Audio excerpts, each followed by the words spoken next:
Welcome to the Tipping Point Show. I'm Jimmy Evans. I'm so glad that you've joined me today. I've got a really good program for you today. I'm talking about, is this the last pope? Is St. Francis the last pope? And I'll tell you in just a minute why many believe that. And I believe it certainly could be true, but I'm going to talk about that in just a minute. Remember, our conference is coming up September the 17th here in Dallas-Fort Worth at Fellowship Church, Grapevine, Texas, 5 minutes from DFW Airport. We would love to have you come. It's going to be from 9 in the morning until 5:30 in the afternoon. It's going to be myself, along with Rabbi Jonathan Kahn, Greg Laurie, Dr. Mark Hitchcock, Billy Crone, and Pastor Ed Young. He's going to be their great speaker. He's the pastor of the church. We would love to have you come and be a part of the conference that day. It's a week before Rosh Hashanah. Now, I believe the Feast of Trumpets, and I believe that some year the rapture will occur during the Feast of Trumpets. It's the fifth feast. The first four feasts have been literally fulfilled. This is the fifth feast. I believe the fulfillment of that is going to be the rapture. It's a 2-day feast. So if I told you that Jesus was going to come for the church during the Feast of Trumpets, you still don't know the day or the hour. In fact, one of the things that the Jews call the Feast of Trumpets is the day that no one knows. So this is a week before the Feast of Trumpets, and the purpose of it is to encourage us and to educate us about what's going on in the world and to prepare our hearts for the return of Jesus. Now, it may not be this year. I'm hoping it's this year with all the things that are going on. We would love to have you be a part of the conference. It's $99 for the conference to physically attend, $49 for the live stream. And the live stream is good for 30 days. If you can't watch it that day, you've got 30 days to watch it, and you get a 20% discount. For all of our YouTube viewers, we're giving you guys a 20% discount. So if you'll just go on conference.endtimes.com, the information is there on your screen, and just enter into the promo code there, EndTimes20, you'll get a 20% discount. And so we'd love to see you there. It's going to be a fantastic conference, and I can't wait for that time. I'm waiting for Jesus to return. And so you say, Jimmy, you're an escapist. I really am. Jesus said, pray that you may be counted worthy to escape all these things and to stand before the Son of Man. We're going to occupy until Jesus comes, but I'm praying that Jesus comes very soon. And with all the signs of the times that are happening, and I'm talking about on the program today, I really do believe that Jesus is coming very soon. So we would love to see you at the conference on September 17th, right here in Dallas-Fort Worth area. And on the website there, when you go to conference.endtimes.com, we have hotel information, airline information, all that kind of stuff is right there on the site. Now, I want to talk in this message about the final pope. And you say, well, why do we believe that Francis could be the final pope? Well, here's a book by my friend Tom Horn and also Chris Putnam. Chris has gone to be with the Lord, but Tom is my friend. And this book is called Petrus Romanus, which means Peter the Roman. And the subtitle is The Final Pope is Here. Now, this is a very thick book, very well written, very well documented. And Dr. Tom Horn believes that this is the final pope. And I'll tell you in just a minute what the Lord showed him about the final pope. So this book, Petrus Romanus, it goes back to a prophecy of the popes, which is a short, 112 short cryptic phrases in Latin, which purport to predict all of the future Roman Catholic popes, beginning with Pope Celestine II. Now, the prophecies were first published by Benedictine monk Arnold Wyon in 1595. And Wyon attributes the prophecies to St. Malachi, who is a 12th century archbishop of Ireland. And according to an account put forward in 1871, Malachi was summoned to Rome in 1139 by Pope Innocent II. Now, so he went from Ireland to Rome, but he didn't go by the sea. He went by land. He traveled the continent of Europe, and he was struck, sickened, when he went across the continent of Europe by the squalor, the poverty, the disease, just how downtrodden the people were, the masses, all across Europe until he got to the Vatican. When he got to the Vatican, he was sickened by the opulence and the luxury. It was exactly the opposite of what everyone else was going through, and it just broke his heart. And so while he was there, he purportedly experienced a vision, and in the vision, he saw 112 future popes, which he recorded as a sequence of cryptic phrases. And the manuscript was then deposited in the Vatican archives and forgotten all about it until it was rediscovered in 1590. It's highly contested in a lot of the Catholic circles.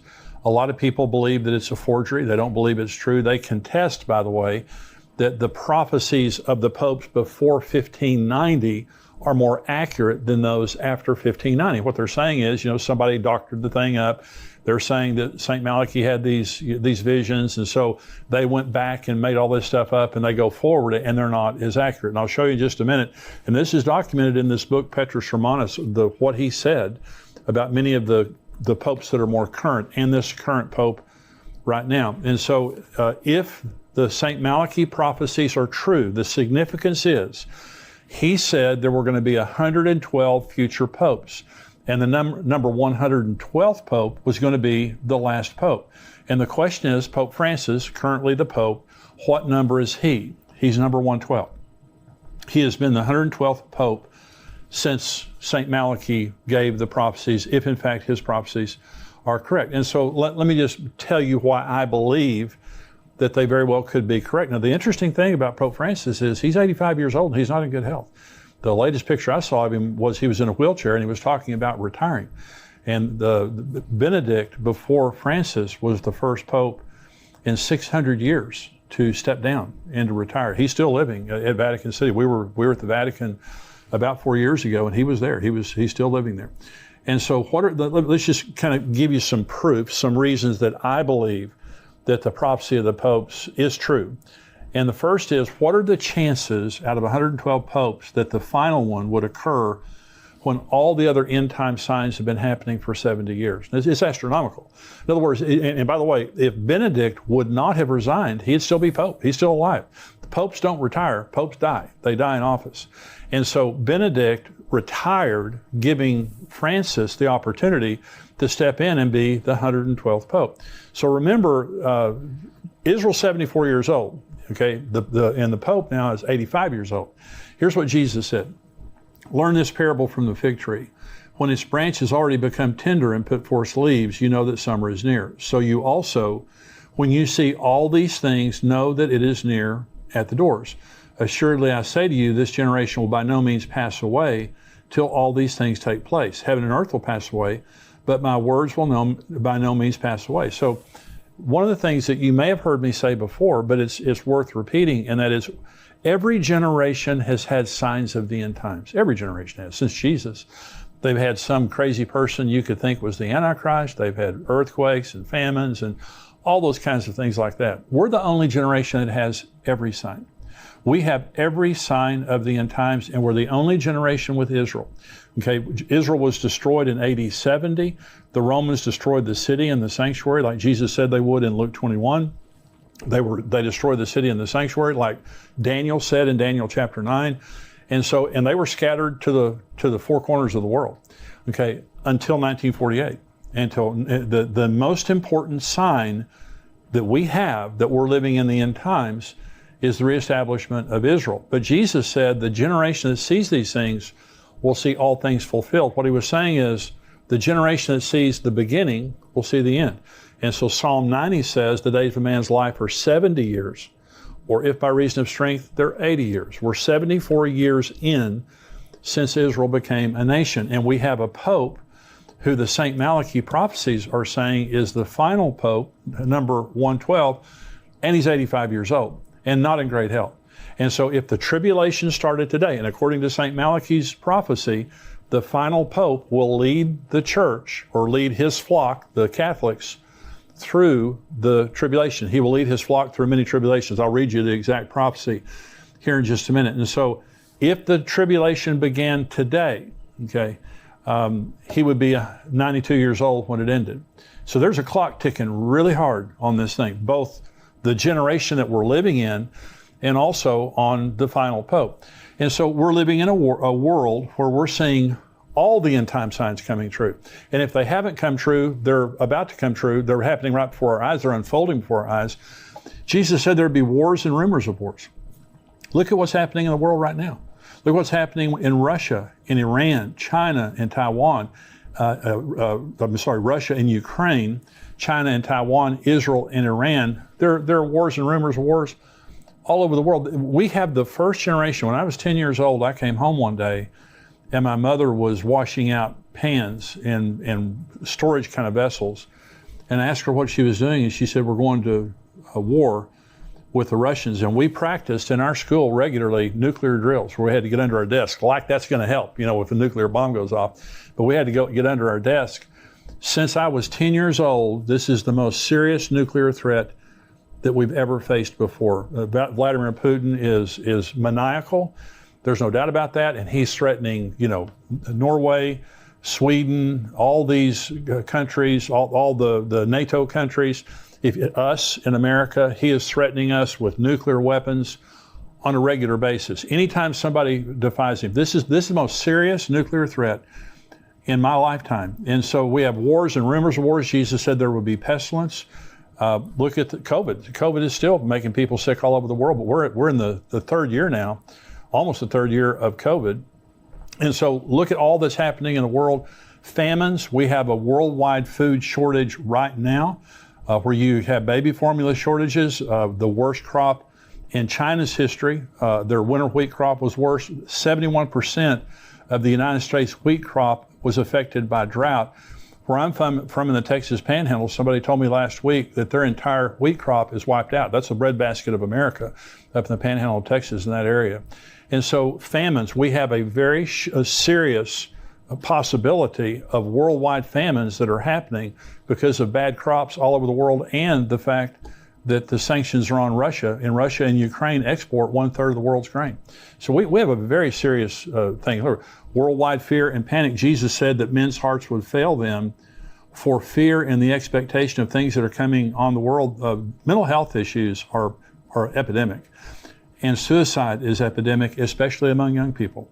There are a lot of people killing themselves. And this is what Jesus said would happen because of just the oppression of the things that are happening, multiple things that are happening. People would just lose heart. Worldwide anti-Semitism. One of the things that has to happen for the end to happen is the whole world has to hate Israel, because the last scene of human history is Armageddon, when all the world marches against Israel. And by the way, right now, and I was telling you last week that President Biden wants a two-state solution for Israel. He's going to Jerusalem next month in July. He'll be the first president ever to visit East Jerusalem. He will visit it without any Israelis with him.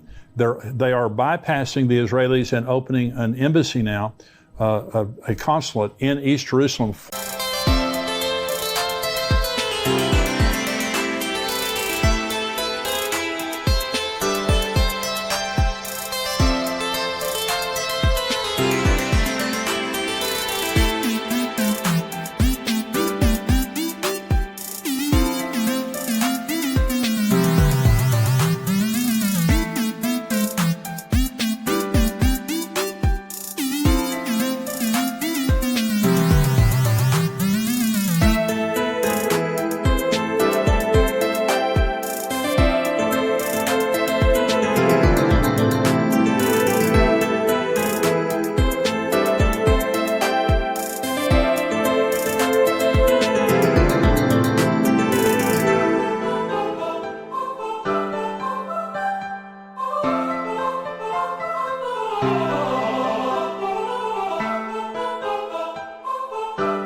Formally recognizing East Jerusalem as the capital for the Palestinians and going to pre-1967 boundaries. This is what they're pushing for, which means 200,000 people, 200,000 Jews lose their homes in East Jerusalem, 400,000 Jews lose their homes in Judea and Samaria, known as the West Bank.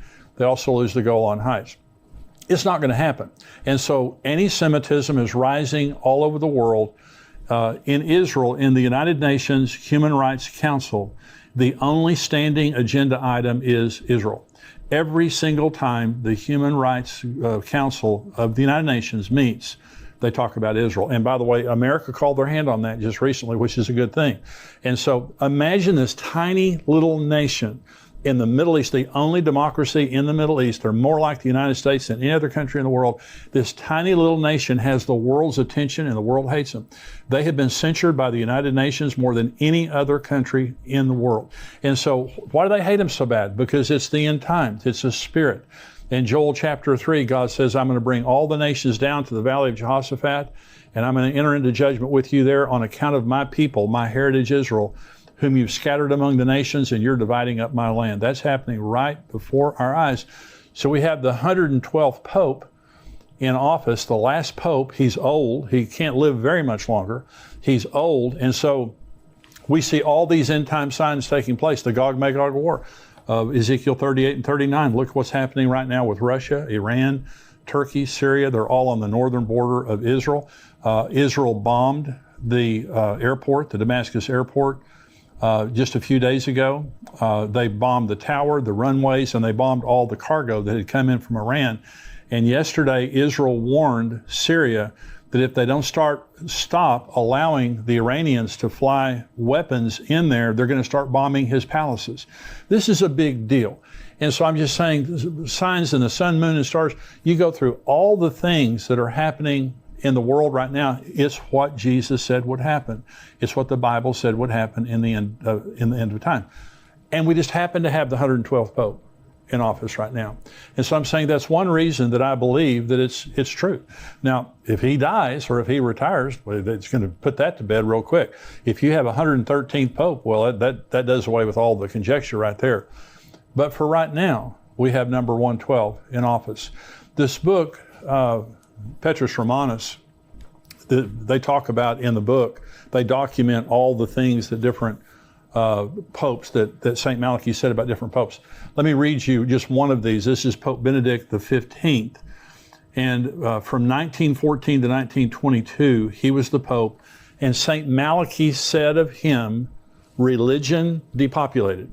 Okay, so in other words, he didn't know his name, but he just described Pope Benedict as religion depopulated. Okay, well, was that true? Well, he was the Pope during World War I, and during World War I, the Catholic Church was devastated as far as their members are concerned, but the Russian Orthodox Church lost 200 million members because of the Bolshevik Revolution, and some were killed and persecuted. So 200 million people left the Russian Orthodox Church because during the time of Pope Benedict XV, exactly what St. Malachy said would happen. And so Pope Benedict, by the way, the former Pope before Francis, his resignation was shocking because he was the first Pope in 600 years to resign. Of course, like I said before, he's still alive, but here's the interesting thing. Tom Horn saw in a vision, the Lord gave him a vision that Pope Benedict was going to resign in April of 2012. He said it publicly, that he was going to resign. Okay, well, it hadn't happened in 600 years, so it sounded kind of crazy. Well, so 2012 came and went, April 2012 came and went, and then the following year, in 2013, the Vatican announced that Pope Benedict was resigning. And then they gave an interview to the New York Times, and in the New York Times, they said he had actually resigned in April of 2012, and they were just now making it public. So why would the Lord show Tom Horn? Now, he's my friend, and you can see this on YouTube. Why would the Lord show Tom Horn that the Pope, Benedict, was going to resign? It's because I believe it validates, again, what they wrote in the book. I believe that this is the 112th Pope, and I believe that, many things are now let me say one thing. Anytime something is extra biblical, which means if I'm talking about Bible prophecy, something that's clearly in the Bible, I'm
be very strong about it.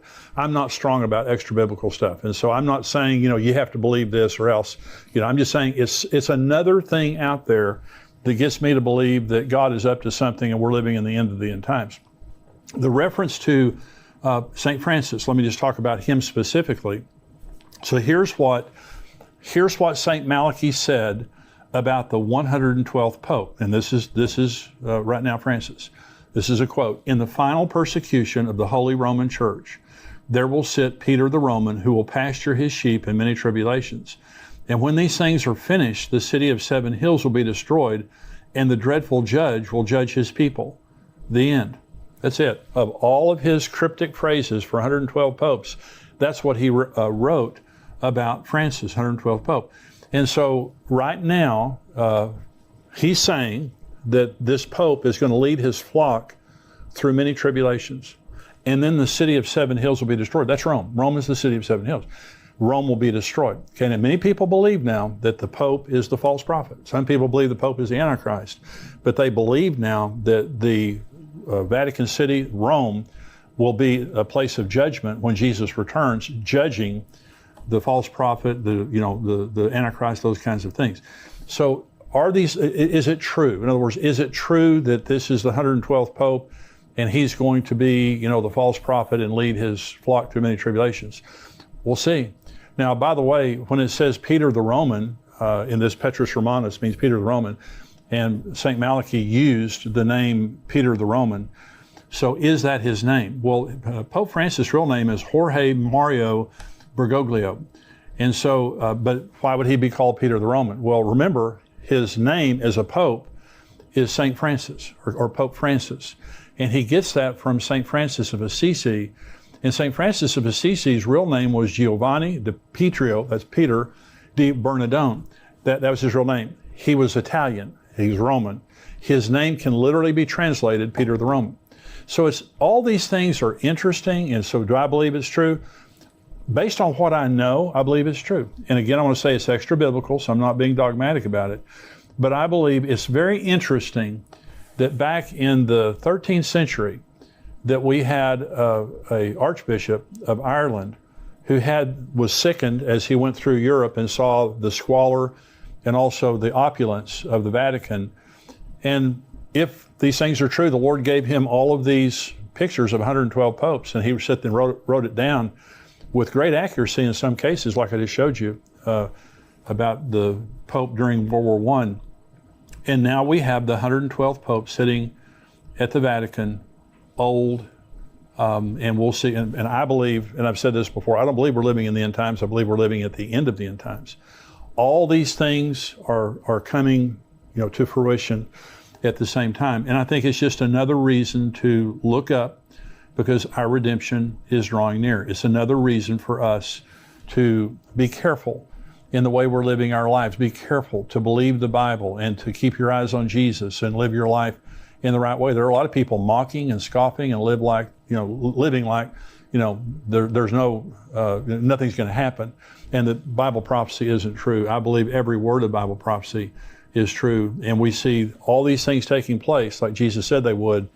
And very interestingly, we see the 112th Pope sitting in office right now.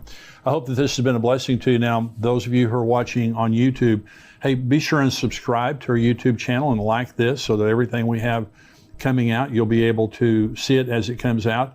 Also, endtimes.com, I'm going to continue on now with this podcast. The entire podcast goes to the subscribers of endtimes.com at $7 a month, $77 a year. We would love to have you be a subscriber to endtimes.com. We have articles that come out through the week, videos that come out through the week, myself, Mark Hitchcock, also Greg Laurie. I'm interviewing next week on the show Rabbi Jonathan Cahn. We have different interviews with different experts on different subjects. We would love to have you be a subscriber to endtimes.com. Thank you for joining me today. God bless you. I want to thank you for watching this Tipping Point clip. And I want you to subscribe to the channel. I want you, if you're not a subscriber, go ahead and click subscribe there. And thank you for watching and subscribing. I want you to join our Tipping Point community at endtimes.com. For $7 a month, you can subscribe, and you have a 7-day free trial. So if you just want to check it out for 7 days, Go on endtimes.com, check us out for 7 days, but I can promise you, you're going to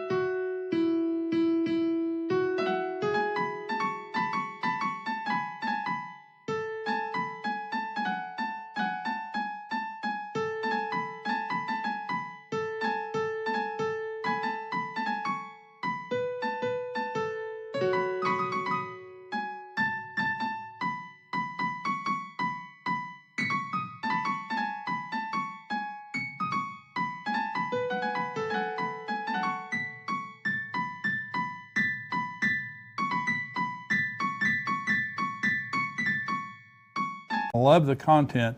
You're going to be getting the Tipping Point Show, the full show, every single week, as well as articles and video content from great teachers like Greg Laurie and Mark Hitchcock, and of course myself. Be sure to subscribe to be notified when we release more videos like this. God bless you.